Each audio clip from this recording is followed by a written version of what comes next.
Hello from HeliDirect. Today we want to tell you a little bit about the features that are all packed into the new DJI Phantom4.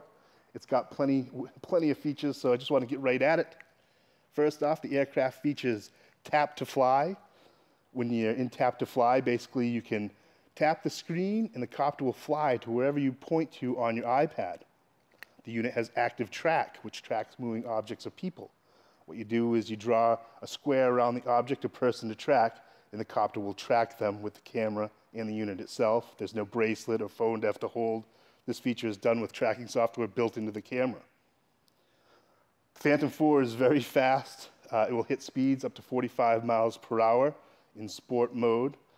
It's very handy, possibly for filming some sort of chase scene or maybe just some fun flying. And also the software has what's called point of interest, so that if you want to pick an object or building, the copter will do circles around it and get a really smooth set of images. You can do what's called waypoint flying, where you tap out the flight path on the tablet before you fly, and the copter will follow the route when it's deployed. And it also has smart return to home. So if you lose orientation, somehow lose sight of the aircraft, you can use this feature to bring the aircraft back. The aircraft will gain altitude to avoid any obstacles, will fly back to you and land safely. As you can see, the gimbal is now integrated into the body, making the aircraft a bit more sleek, which should result in very smooth shots with the camera. The PH4 has light bridge technology built in, giving a range of up to 3.1 miles with 720p video transmission at the transmitter iPad. There's an updated vision position system from 2 sensors to 4 sensors. 2 are forward-looking and 2 are pointing towards the ground. Combined, the quad flies a bit more stable. And as for the camera system, DJI reports that they have tweaked the camera to shoot 1080p at 120 frames per second, which is great for shooting your slow motion. Another big change is the push and twist propeller, which makes the propeller quicker to change.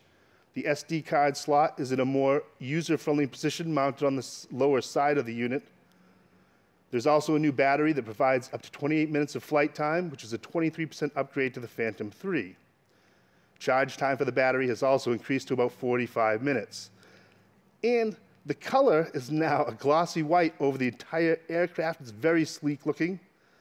In total, what you get in the box is the transmitter, Phantom 4 aircraft, charger, 5350 milliamp hour battery, 8 propellers with propeller bag, 16 gig micro SD card, USB extender, micro USB cable, the gimbal support, and of course, there's the new transport box, which is a very nice feature. It's very tough, so you won't really need to buy a new case. Overall, I'm very impressed to see all of this new technology in one unit without a price increase over the Phantom 3 Pro. So come on in to HeliDirect and grab one before they're gone.